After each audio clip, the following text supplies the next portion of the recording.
The sky was barely awake, but a woman was already running, barefoot, breathless, clutching a baby drenched in dirt and blood. From the mouth of a metal drum beside the trash heap, she had pulled the baby, still breathing, barely crying.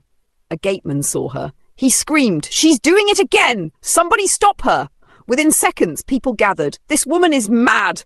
That's the 5th baby she's stolen from the streets this year. Is she selling them or eating them? Who runs around picking babies like tomatoes?" Stones flew, insults rained, but she kept running, faster than their judgment, louder than their curses. No one could catch her. No one could stop her. But no one asked why. Why does she do it? Why does this woman keep picking babies on the street? Who is she? This isn't just a story. It's a wound that never healed. A truth no one wants to hear. So brace yourself, because the tale of Mama Rebecca isn't just cruel. It's unforgettable. Subscribe. Sit tight. The full story is about to break your heart, and maybe heal it too. The full story. The night was dead silent. Even the moon refused to shine. In the corner of a filthy market street where broken stalls leaned like tired men and rats feasted on abandoned food, a woman stood, breathing fast, wild-eyed, her wrapper tied carelessly, her arms clutching something tightly wrapped in faded ankara. A baby, just born, not even a day old. No name, no blanket, no future. And then, with one wicked whisper to the wind, "I didn't ask for this thing," she let go. The bundle dropped with a sickening plop into the middle of the dunghill. The baby landed in filth, her tiny mouth gasping, her eyes barely open, her body sticky with birth and now coated in garbage. Used pads, rotten tomatoes, shattered glass, spoiled meat. Flies gathered, the air smelled like death. But the woman, she stood there, and she laughed. A chilling, cracked laugh that could curdle blood. She wasn't crying, she wasn't scared. She was relieved. "Let the pigs raise you," she spat. She turned. Her slippers slapped the ground as she vanished into the night like a demon finished with its work. No one saw her. No one stopped her. And the baby? The baby lay there, abandoned, helpless, a living child in a graveyard of waste. Morning broke. Sunlight stretched lazily across the sky. The market slowly came to life. Traders rolled out mats. Children swept the corners. A tomato seller came out to chase away goats chewing on her baskets. Then she heard it. A sound so faint it could have been the wind, a cry. A weak, broken cry from the centre of the dunghill. She paused, looked closer and screamed, "Jesus! There's a baby here!" Within minutes a crowd gathered. Women screamed, men shouted, children cried. Who did this? Which animal gave birth and dumped her child here? Wickedness! A kind woman wrapped the baby in her wrapper and rushed her to a nearby clinic. No name, no identity, so they named her Jessica. The kind woman is called Madame Rebecca, a woman with tired eyes but a warm heart. Barren, yes, but richer in compassion than most women with 10 children. She lived in a I face me, I face you compound. Just one room, one stove, one heart big enough for a village. No husband, no income, no inheritance. Yet within her home were 4 children, 2 boys, 2 girls, all rescued from heartbreak. Chuka, a boy she found picking spoilt bread from the gutter. Sandra, dumped on her doorstep with a note that read, "Raise her as yours." David, caught trying to steal Gary from the market just to eat. Amara, left by her mother on the church street with a plastic bag of torn baby clothes. Madame Rebecca had nothing. But she would always say, "I may not have food to feed you, but no child under my roof will ever sleep on the street. My shelter is free, love is free, and while breathe, so is safety." That morning, as she staggered into the compound carrying the blood-stained bundle from the dunghill, the other children ran out. Their eyes widened. She was holding another baby, another sibling, another mouth to feed. They didn't complain. They didn't cry. They didn't say why. Because they knew. When Mama Rebecca returns with a child, it means someone else has been saved. David dropped the broom and whispered, "Mama, is she ours now?" Madame Rebecca knelt carefully, holding the baby close. The newborn was barely breathing, her little fists clenched, her face streaked with the stain of garbage and tears. "Yes," she whispered. smiling sadly. She's ours now. Her name is Jessica, because even in this mess she still looks like a gift from God. The children circled the baby. Chuka wiped her tiny face with his old shirt. Sandra touched her soft hair and whispered, "Welcome, Jessica." Amara peeked at her and said, "She's so small, we'll have to protect her." They didn't see her as a burden. They saw her as family. That night, they shared their only bowl of pap, 1 spoon each, saving the last sip for the baby. Madame Rebecca didn't eat. She just watched them and said with her usual laughter, "I may not have womb children, but look at my nation. The world threw you away, but me, I collect rejected things and turn them to royalty."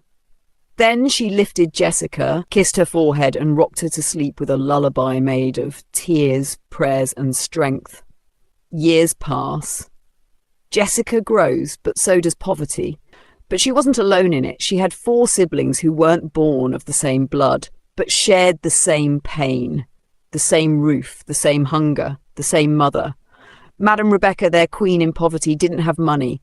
She didn't have food stored in bags. She didn't have fine wrappers or gold jewelry. But she had something stronger than all that. Love, shelter, unity. She would always say, "My womb didn't give me children, but my heart has never been barren." So every morning before the sun could yawn, Jessica, Chuka, Sandra, David and Amara were already awake, tying old wrappers, washing their faces with cold water from a leaking yellow jerry can, and getting ready to go out. Not to school, not to play, but to hustle. They hawked together, ground nuts, sachet water, pepper, tomatoes, matches, pure soap, even boiled eggs. They fetched water for bricklayers at nearby construction sites and got paid with coins. They carried bricks heavier than their arms, backs soaked in sweat, feet blistered from walking barefoot. They cleaned gutters, washed clothes, carried firewood, ran errands, not because they were forced, but because they understood. They knew that in Mama Rebecca's house, food wasn't a guarantee, but love was. So they worked hard, not just for themselves, but for each other. Evenings were magical. After a long, hot day under the sun, they'd all come home exhausted, but smiling. Mama Rebecca would already be back from the community school where she mopped the classrooms and cleaned the toilets. Sometimes she came home with leftover food from the school kitchen, tiny pieces of beans or jollof rice. And when she didn't, they would all sit around the small kerosene stove, boiling pap and laughing at nothing. Chuka would crack jokes. Amara would dance with her potbelly. Sandra would sing old songs from the radio. David would act like a pastor and preach fake sermons. Jessica, even though the youngest, would sit on Mama Rebecca's lap, smiling at them with the joy of someone who had nothing but felt full. And Mama Rebecca, she would throw her head back, laugh like a child, and say, "Look at me, oh, poor widow with 5 children she didn't carry in her womb. The devil is ashamed." They laughed together, worked together, prayed together, believed together, even when it rained and their roof leaked, even when mosquitoes feasted on their bodies at night, even when the neighbour mocked them with, "Is it orphans you're gathering to feed? Or beggars?" Mama Rebecca would just smile and whisper to the children, "Don't worry. These tears we cry today, one day they'll water our breakthrough." One fateful morning, the sun hadn't even risen, the cock hadn't crowed, but Jessica was already awake, crying. Not the kind of cry that comes from pain, not the kind that comes from being beaten or hungry. This one was different. It was deep, long, and painful. She sat on a low stool outside the room, her face buried in her knees and her shoulders shaking. Sandra came out first, rubbing her eyes. "Jessica, what is it? Did someone beat you in your dream?" Amara joined in, yawning. "Or is it hunger? Or did spirit flog you in your sleep?" Jessica didn't answer. She just cried harder. Soon the rest came out. Mama Rebecca tied her scarf, sat beside her, and gently lifted her chin. "Jessica, my love, talk to us. We're your family. Why are you crying after a long silence?" Through sniffles and shaking lips, Jessica whispered, "I want to go to school." Everyone froze. Even the air paused. "What did you say?" Mama Rebecca asked slowly. I didn't want to say it, Jessica mumbled. I didn't want to tell you. I don't want Mummy to be angry with me, but I just want to go to school. A heavy silence fell on them like rain on a tin roof. Then Amara exhaled loudly. Jessica, my dear, that's a bad dream. A very bad dream. School is not for people like us, Sandra added. We don't have that kind of privilege. Do you know how much it costs? David asked. Uniform, books, fees, pen, transportation. And let's be honest, Amara continued, her voice now almost sarcastic. School is for another species of human beings, not us. We were born for hustling, not handwriting. Everyone nodded. Everyone. Except Chuka. He said nothing. He just watched Jessica, watched her pain and swallowed his thoughts. Jessica didn't argue. She didn't explain. She just wiped her face and stood up quietly. But from that day on, Jessica was no longer the same. The laughter left her lips. The spark in her eyes dimmed. She started skipping meals. Even when David cracked his silly jokes, she barely smiled. Even when Amara danced her pot-belly dance, Jessica didn't join in. At night, she stared at the sky like it owed her answers. 4 days later, it was evening. They were all seated outside as usual, sharing stories, eating dry Gary with groundnut, letting the breeze console their bodies after a long day. Then Chuka, who had been quiet for days, suddenly sat upright. He looked directly at Jessica. You will go to school. Everyone stopped chewing. Even the cock nearby turned its head. What did you say? Amara asked, blinking. I said, Chuka repeated firmly, Jessica will go to school. I've made inquiries. She'll start with them in the next session. Gasps. Sandra dropped her cup. David looked at him like he had lost his mind. Mama Rebecca's voice trembled. Chuka, don't give her fake hope. You know we can't afford it. But Chuka shook his head slowly. Mama, you taught us to be positive. You taught us that even though the world rejected us, we should never give up. So why should we now? Everyone was silent again. And he continued, I already spoke to the principal at the community school. I told her Jessica can read and write a little from what we taught her at home. I told her she's brilliant. I begged. They agreed to admit her next session on one condition, that we support her with uniforms and food, and we pay her school fees installmentally. That's all. And I've made up my mind. I'll carry more bricks, I'll hawk longer, I'll work extra. But Jessica will go to school. Jessica's mouth fell open. Her eyes filled with tears. Mum Rebecca couldn't speak. She just hugged her tightly. The rest, their doubts melted. Their hearts, even if scared, began to believe. Because in that moment, a dream that seemed impossible became hope. And all it took was one brother who refused to give up. The new school session begins. The morning came, brighter than usual. The sky painted in soft orange, as though heaven itself was watching. Jessica stood outside the small room, dressed in her new uniform. Well, not new. It was an old one Chuka had begged from a neighbour's daughter who had just graduated. It was 3 sizes too big. The sleeves swallowed her wrists, the skirt touched her ankles, her socks didn't match, and her rubber sandals had been patched 3 times. But to Jessica, she felt like royalty, like a queen going to claim her throne. Her hair was neatly brushed. Amara did it with so much care. Sandra rubbed tiny Vaseline on her cheeks to make her glow. David cracked jokes to hide the lump in his throat. Mama Rebecca, she tied her best scarf, the yellow one with butterflies, and held Jessica's hand the whole walk to school. As they approached the school gate, Jessica looked around. Children in ironed uniforms, backpacks that sparkled, shiny shoes, expensive lunch boxes. She had none of that, but she had something greater, a family cheering her on. They all stood by the gate, barefoot, dressed in faded clothes, but with hearts bursting with pride. Jessica turned to them, her face lit up with a shy smile, and tears already welling in her eyes.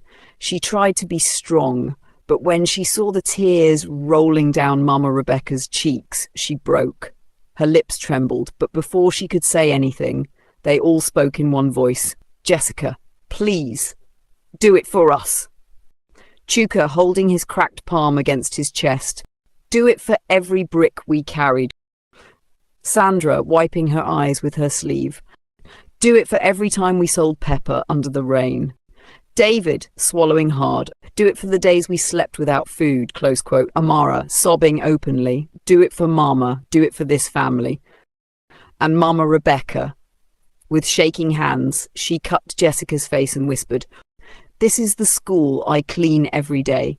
But today it's welcoming my daughter, not with money, but with grace. Don't forget who you are, Jessica. Go and learn, my love. Go and fight for all of us." Jessica nodded slowly. Then she turned toward the school gate, heart racing, cheeks wet and legs shaking. Every step she took was heavy with dreams. She didn't have a backpack. She didn't have notebooks. But she had purpose. She stepped into that classroom, not as a poor girl, but as a warrior. And behind her at the gate, 5 people stood with tears, hope and love, sending their baby girl into a future none of them had ever touched, but prayed she would one day return from with victory in her hands. While Jessica sat in the classroom, learning, listening, trying hard to catch up on the years she missed, war was being fought behind the scenes, a war with no swords, only mops, bricks, blistered feet and empty stomachs. Mama Rebecca was the commander, her back already bent from years of scrubbing. But now she took on more work than ever. She cleaned not just the community school, but also the town clinic, the church compound, and even private compounds for people who barely paid her. She washed clothes until her fingers wrinkled, swept compounds from morning till dusk, fetched water for old neighbours who laughed behind her back. She day suffer for Pekin way no be her blood, that Jessica go still forget unner when she hammer. School no day pay poor man. Wetin she want become president? But Mama Rebecca wiped her sweat and smiled. Even if I don't see the harvest, I'll still plant the seed. Meanwhile, the 4 children, they became Jessica's invisible pillars. David pushed a borrowed wheelbarrow at the market, hauling yams, firewood, crates of drinks, sometimes for hours without food, just to earn N300. Amara cleared bushy compounds with a rusty cutlass until her palms bled. She once collapsed under the sun and was rushed home, weak from hunger. Sandra hawked sachet water and cooked groundnut, chased by dogs, insulted by rich children, slapped by a woman who claimed she was blocking her shop. Chuka carried bricks twice his weight at a construction site, sometimes from morning till night. He once fell into a drainage while delivering cement. His toe broke, but the next morning, he limped to work again. They gave up play, gave up their own dreams. They shared a single pair of slippers. Some nights they came home coughing, other nights with wounds, but always with a smile for Jessica. And Jessica? She tried not to notice, but how could she not? She saw Chuka's limp. She saw Amara hiding her burnt palm. She saw Mama Rebecca using cloth as sanitary pads just to save money. She saw her lunch was always shared from the little they could scrape together. Her heart broke a little every time. So she studied harder. She always came first. She answered every question in class. She cleaned the chalkboard for her teachers, ran errands during break, and even tutored a girl in her class just to prove she was worthy. But life wasn't done testing them. One evening, Mama Rebecca collapsed right outside the clinic gate after her 3rd job of the day. They said it was exhaustion, high blood pressure, hunger, weakness. Jessica was called out of school. The whole family gathered at the clinic. The doctor shook his head. She needs rest. She's overworking herself. Her body is shutting down. Jessica held her mother's hand, crying. "Mummy, please, don't leave me. I'll drop out. I'll go and hawk. But Mama Rebecca opened her tired eyes and whispered, "No, don't you dare. Don't let this pain be wasted. You're going to finish this race. Promise me, Jessica." And Jessica nodded, sobbing. "I promise, Mummy. I promise." The struggles didn't stop. Rent was almost due, food was scarce, but they kept going because every test Jessica passed, every sentence she wrote, every well done from her teacher, felt like oxygen to the ones suffering behind the scenes. Years rolled by, and so did the pain, the hunger, the sweat-soaked shirts, and sleepless nights. Jessica didn't just pass, she conquered.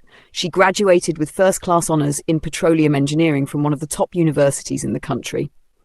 Her name made newspapers. Her story went viral. The girl found in the trash, now a national treasure. 3 international oil companies fought to employ her, offering mouth-watering salaries, cars, accommodations, even opportunities to relocate abroad. But Jessica didn't rush. She remembered her why. She remembered Amara's blisters, Chuka's broken toe, Sandra's burnt cheeks from cooking by roadside fires, David's cough from cold nights, and most of all, she remembered Mama Rebecca, now weak, coughing constantly, eyes pale, her strength fading.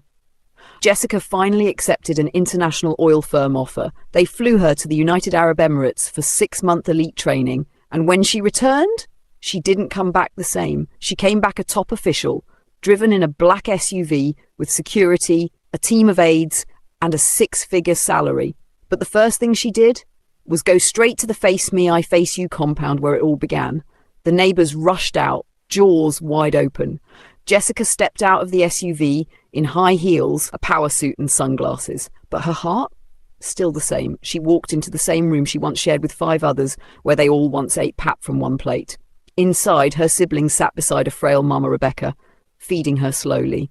Tears filled Jessica's eyes. "Mummy, I made it. We made it." She turned to the rest. "Pack your things. We're leaving this country, all of us." The silence was deafening. Amara blinked fast. Sandra's mouth dropped. David dropped his spoon. Chuka stood up slowly.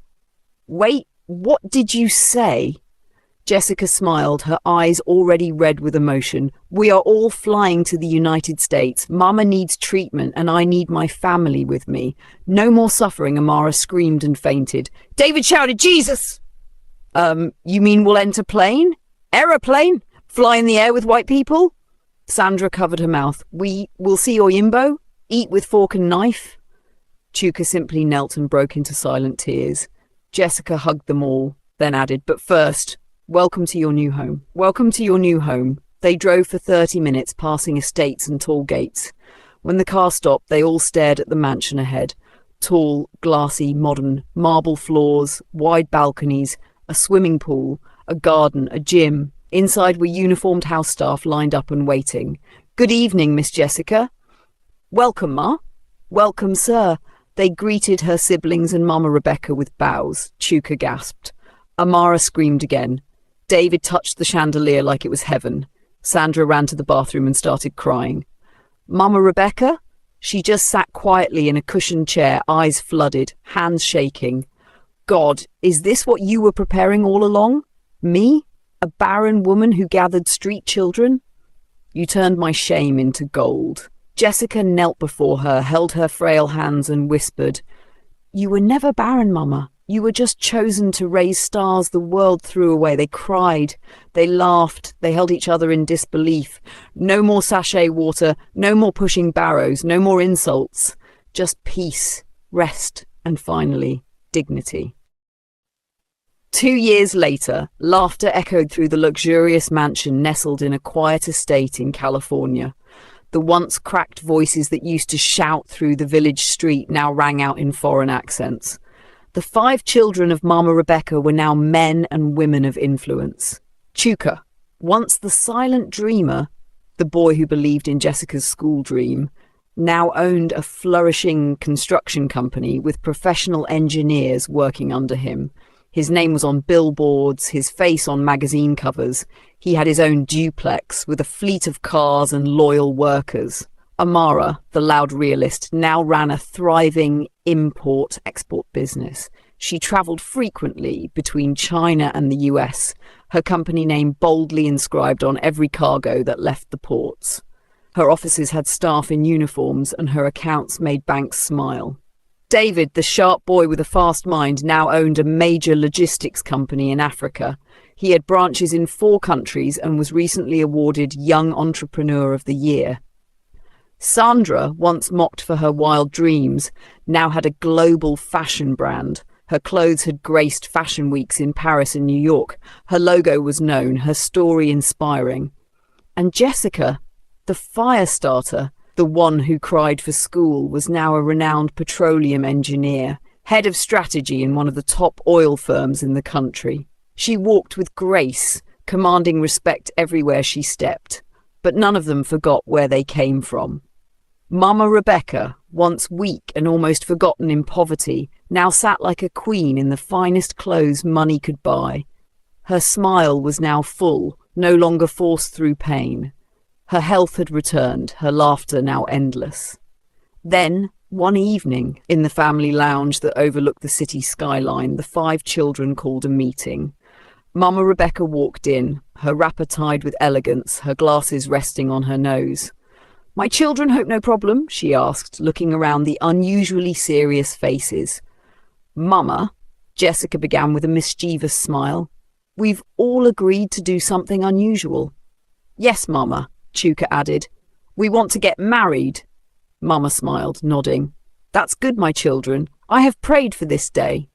Jessica stood. "We want to get married on the same day." Mama Rebecca blinked. "Eh?" Sandra giggled. "Yes, Mama, all 5 of us. Same day, same venue, one celebration, one grand occasion." Mama staggered to sit. "Ha! This is not wedding! This is festival! When did you people plan this? One wedding is headache enough, now 5. "Mama," David said, kneeling before her, "it's our way of celebrating you. We want the world to know our story. We want to make you proud in a way that can never be erased. You gave us yourself, your strength, your years. We want one day that is only about you." Tears slipped from Mama Rebecca's eyes. She covered her face and sobbed quietly. I suffered, but today this is more than a reward." Amara rushed to her, hugging her tightly. "Mama, we didn't forget. We all remember the hunger, the hawking, the mockery, and how you wiped our tears with your wrapper." Mama Rebecca smiled through her tears. "Let's do the wedding. Let the world hear our story. Let them know that God rewrote our shame." And just like that, the plan began. A wedding never seen before was coming. The Golden Gates of Elysian Arena, one of the most expensive event grounds in West Africa, were thrown open that morning. Rolls-Royce, Maybach, Bentleys, private choppers. The venue was a parade of royalty. Security was tight. Paparazzi filled the corners. News crews flew in from 5 continents. Because this was no ordinary wedding. It was one mother, 5 children, 5 couples, one story that brought the world to its knees. Mama Rebecca stepped out of her gold-trimmed SUV in a custom-designed royal orange lace, escorted by 10 young girls dressed in white, all holding her train. Her jelly was like a crown, and her glasses sparkled under the sun. The guests rose to their feet in respect. The MC raised the microphone. "Ladies and gentlemen, this is not just a wedding, this is history." And as music flowed through the air, the screen behind the altar lit up. Mama Rebecca, the woman who created her children from nothing. A voiceover began and tears flowed like rivers. 30 years ago, Mama Rebecca's husband died tragically in a car accident. He left no child behind and the world mocked her.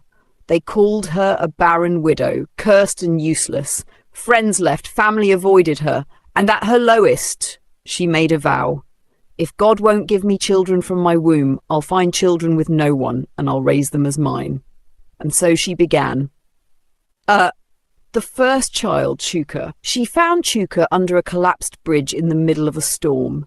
He was scavenging for food at just 8 years old, dirty, scared and angry. When she asked him his name, he said, "My name is Hunger. Leave me alone." "What of your parents?" "I was told I was found in the gutter," he responded. But she didn't leave. She carried him on her back for miles in the rain and made him her son. The second child, Amara. Amara was rescued from a garbage dump. She was abandoned, tied inside a rice bag. Mama Rebecca was passing by when she heard a faint cry. She thought it was a cat until she opened the bag. The child was barely breathing. The third child, David. David was stolen and trafficked at 5. His captors dumped him in a market after he fell sick. Nobody touched him because of the smell except Mama Rebecca. She found him when he was hungry and stole gari in the market. She wrapped him in her scarf, bathed him in a nearby stream and called him her son. She reported the case at the police station for weeks, but nobody came for him. The fourth child, Sandra. Sandra was found crying, dumped on her doorstep with a note that read, "Raise her as yours." Mama Rebecca saw her while returning from vigil and never looked back. The fifth child, Jessica. Jessica was the last. She was found in the dunghill early in the morning. Everyone fled from her, but Mama Rebecca saw something else. She saw a girl with the eyes of a dreamer. The camera panned to the 5 couples now walking down the aisle, hand in hand, tears in their eyes. Each one of them now rich, comfortable, and globally recognized. Each one of them wearing a smile their past could never have predicted. The MC continued the story and said, "They had nothing. Mama Rebecca couldn't send all 5 to school, but they all agreed to train just one. Jessica. They all hawked, they washed clothes. Chuka worked on sites, Amara sold ground nuts, David carried loads, Sandra polished shoes. They gave Jessica everything, and Jessica carried them all on her back. Her success opened doors. She returned and built a house for Mama. She got Chuka into construction school. Amara started her mini import business.